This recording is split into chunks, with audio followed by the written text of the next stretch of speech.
Hi, my name is Lullan, okay? And I'm an artist living in Sweden. And I'm new here on YouTube, so I thought to myself, what is one of the first things you do when you invite people home? You show them around naturally. So in this video, I'm going to show you around my tiny art studio. I'm even going to show you what's inside my desk drawers. I did film this video over 2 weeks because I have this chest infection and some days I don't have much of a voice at all. So that's why you can see in the video things that have moved around and different paintings on my easel. So I hope you don't mind that. I wanted to mention that I made a video about what's inside my plein air backpack, and there is also a flip through in my sketchbook that I kept this summer. So I hope to see you in that video, but not before you watch this one. So let the art studio tour begin. So this is how you walk into my tiny little art studio. This is the living room, and up there on the sofa is Buster, a poodle, and there is Rosie, a Yorkshire Terrier, and the balcony door. And I love it that my art studio is so close to the balcony door because I love to have it open and listen to the birds. My art studio slash bedroom. So here you can see a tiny peek, and I'll show you how we divided it up. So here you see the bedroom.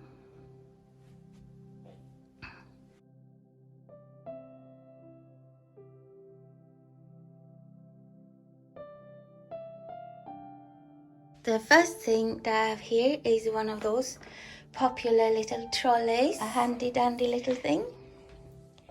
It's so easy because I just pull it towards my desk. Easy reach. I can also bring it out to the balcony or the living room or kitchen if I want to sit there. And that's Rosie, a little Yorkshire Terrier girl who's banding on me now because she thinks I'm weird talking to myself. First shelf, acrylics and brushes. Second one here is towels and aprons, because I need that a lot because I'm a messy painter, believe it or not. And some extra paint, palette, some extra cheap paint for sketchbooks. And in here I have paint for fabric because I want to paint on fabric, like do potato print or paint on a t-shirt or something. I think that would be fun. And here I have rags and a top that I can put over my clothes in case I don't have my art studio clothes on, which I have today. And this desk is a desk that we found at an antique shop, and it turned out so perfect with this rounded corner, which is really good because it's when you walk in, you can see it just follows that nice curve. And it has this drawer that just goes out like this. I think that's so clever. A new set of brushes that I haven't started using yet, but I'm going to use them in a sketchbook. So they are very cheap brushes. Scruffy looking already, even though they're brand new. And behind my easel, I have unfinished paintings. It's a very good place to hide them, and if I don't feel like I'm inspired to start something new, I can always take out an old painting and do a little bit on it, and eventually they will be done, right? At the moment I'm using this tear off paper for a palette, but I have decided to get one in, I don't know if it's glass or some kind of acrylic. And another thing that I wanted to show you with my easel, another clever thing, is that it has a drawer here, and this is full of cheap paint that I use for sketchbooks. And I've forgotten I have these brushes there. I've actually been looking for them. And I use cheap paint in my sketchbooks. And here's a piece of art that waiting to be varnished. So here I have a little bit of art. And behind here I put some type of plastic to protect the wallpaper because we are only renting. And here is my planner backpack, and in this drawer I have this sketchbook. I love this brand name of drawing paper. I draw ideas in here, and if I run out of ideas I can look inside this one, and I don't hardly even remember sketching it, and I think, oh my goodness, that's a really good idea. So that's what's in that drawer, and I have 2 of those drawing pads so I won't run out. There's a hair blow dryer. Here there have been obviously a filing cabinet, and in the bottom drawer here I have all my poison, gesso and glue, and I guess that's not so poisonous, and fixative and stuff like that. I really hate using that stuff, but sometimes you do need it. And here I have extra small canvases, and if I have a frame that's broken, the glass gets broken, or I don't like the frame anymore, I keep the back, and that's really good to paint on. So here I have loads. I will never run out of stuff to paint on. And even the back of sketchbooks or watercolor pads, I keep those because they must be acid free, otherwise they wouldn't be able to be on a watercolor pad with acid free paper. Well, at least that's what I'm thinking. So sometimes I paint straight onto them, but most of the time I guess so. And oops, let's see if I can get it here. And this is a project that I'm really looking forward to, is to paint with watercolor on wood. And this is not gessoed or anything, and you see how nice the watercolor looks on it. And this type of watercolor is the Sennelier, and I really recommend, if you want to paint on wood, to use the Sennelier because it's a strong pigment. Winsor & Newton doesn't really cut it on wood. Oops. And inside this drawer, oh, there we go, to stand up. And here I have all my watercolor stuff, like palettes and one of those cups that folds out, extra towels that just for watercolor. And here's my Sennelier watercolors. The Sennelier watercolors are very good, but some of them says that there's no information about if they are light fast or not. So the ones who didn't have that, I put in the Winsor & Newton in here, just to be on the safe side. And my watercolor brushes, Da Vinci, Winsor & Newton brushes, and it's all very sorted. I like that. And sometimes when we go on the boat, I bring this one with paint because it's also Easel. And this thing is actually for tea. I bought it in the supermarket, but I'm going to keep odd acrylics in here. How do people get these things to zoom in so good? Huh? So I'm going to keep extra watercolor acrylics that I don't use that often in here. So I thought that was really handy. And in this one I have also extra watercolors I don't use that often. Gouache. That's where I have my gouache.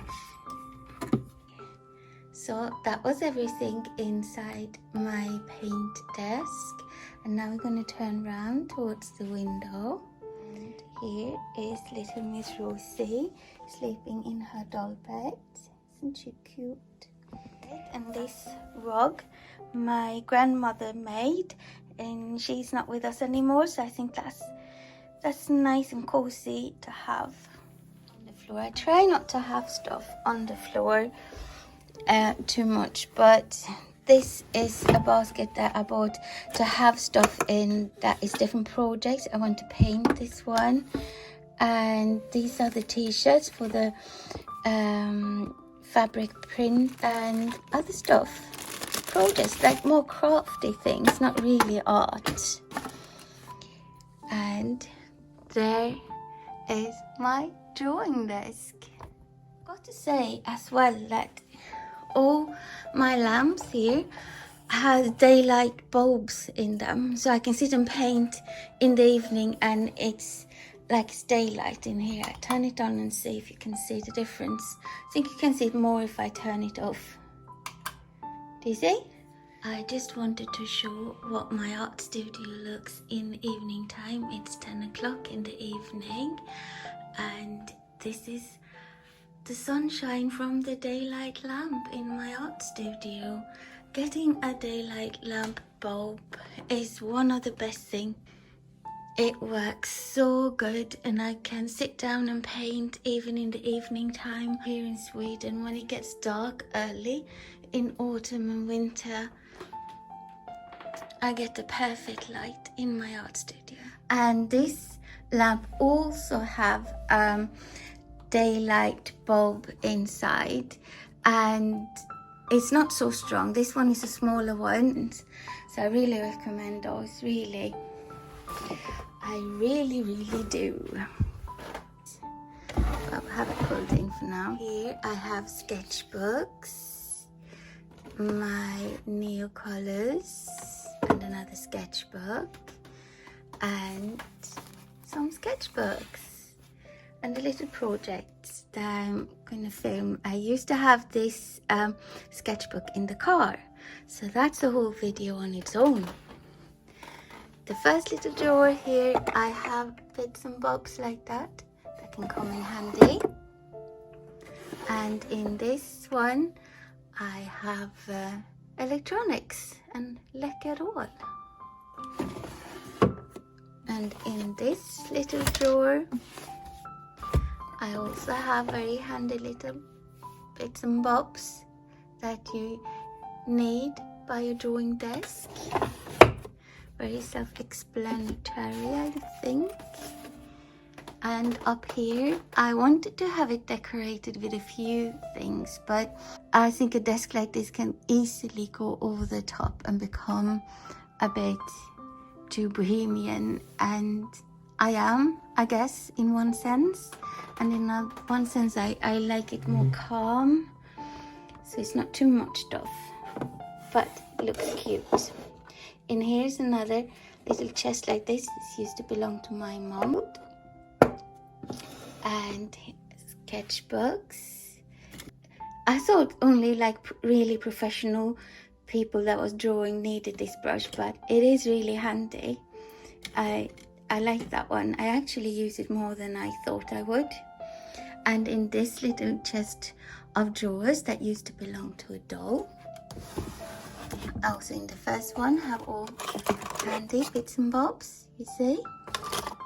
And in this one is watercolor charts and other color charts and paper notes about watercolor paper, what they are like and if I like them or not and if they were worth it. And in this one is a drawer that I don't use that much, that's why it's up here. It's boring stuff. Bit of clay and a glue gun. And it's my radio, and also want to show you my paper star that I made. And above the desk there are a few shelves with finished and unfinished art. Now to the drawers. I'm gonna pull out the first drawer. And in here is stuff that one might need and one might not need. First thing, note cards and old stickers. That is also from when my mother was little, so I haven't dared use them yet, but I have to ask her if because I like to put one on my easel actually, so I think it would be okay. And some pastels from South Africa, and I want to use this one for watercolors, because I always look for boxes with hinges. That one's good. And there's another one with hinges. There's something inside. What's that? Aha! I put my stamp here. Oh, let's see what you can find. And this is Lipton tea. Do good, feel good. Here's some Winsor & Newton ink that I bought for this year's Inktober. The Inktober this year for me was a total fail. I got this commission that I had to do, and I only had 5 days to do it, and I had to paint all day. I was so painted out, you won't believe it. I thought like my whole body was aching. So Inktober had to go to the wayside for that. A labeler, because that can come in handy. Listen to this. Isn't it wonderful how heavy it is? Full of pens. In here I have my Posca pens, and when I bought them I thought I would really love Posca pens, but I never really took to them.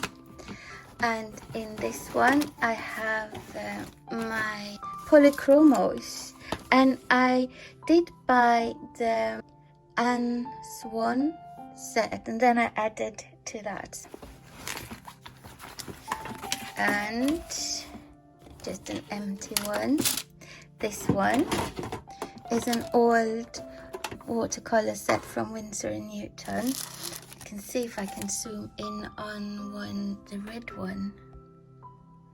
Still has like the text. Don't know if you can see. It used to belong to an old auntie, so I'm not using that one because it's vintage from the 60s. I think I said that. And here's my first proper set of watercolors, and as you can see it's well used, and I think it's so fun that I still have this. My first watercolors, like proper ones. They used to have like, you know, the kids stuff. And in this one I have some cheap color pencils that I plan to use in a plein air sketchbook, but I decided against them. But they are still good to keep because you never know. And this is also a thing that came with acrylic brushes, and they are also very good to have, because if you want to transport your brushes, I thought that one can come in handy. More labeler things, stationery things, and watercolor paper that I made into a book like this, because I wanted to do step by step from this book. It's from this author, I don't know how to pronounce her surname. And down here is my first plein air sketchbook. It was gifted to me when I had to go and stay in South Africa for a while.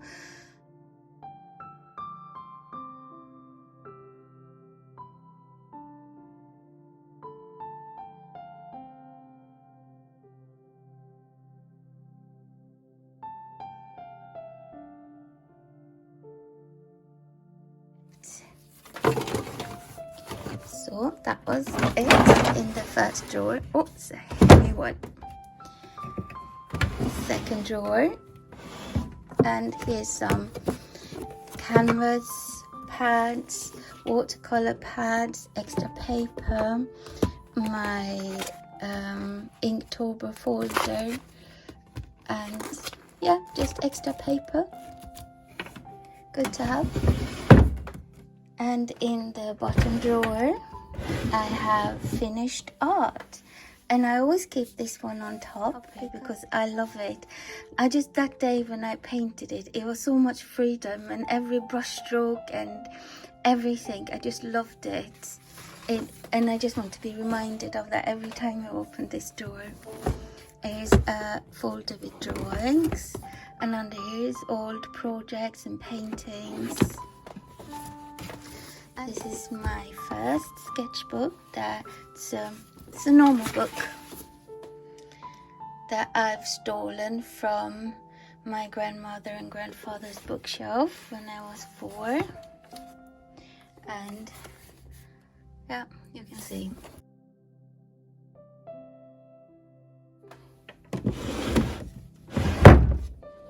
And the last thing I wanted to show is the back on this piece of furniture, that we put hooks here with this. I show you these rubber straps. I think you use them mostly for cars or motorbikes and stuff like that. And they strap all the way down here to another hook, and they are so good to keep big pads and folders, canvases, and I can also hang art projects that I'm doing. And behind here is a folder with art. A folder with art that is for sale. So that was the end of the tour of my tiny little art studio. Hi there again. I hope you enjoyed the tour of my tiny art studio and found it inspiring for yourself if you don't already have an art studio. And if you would like to subscribe to my channel, it will make me so happy. Lots of love.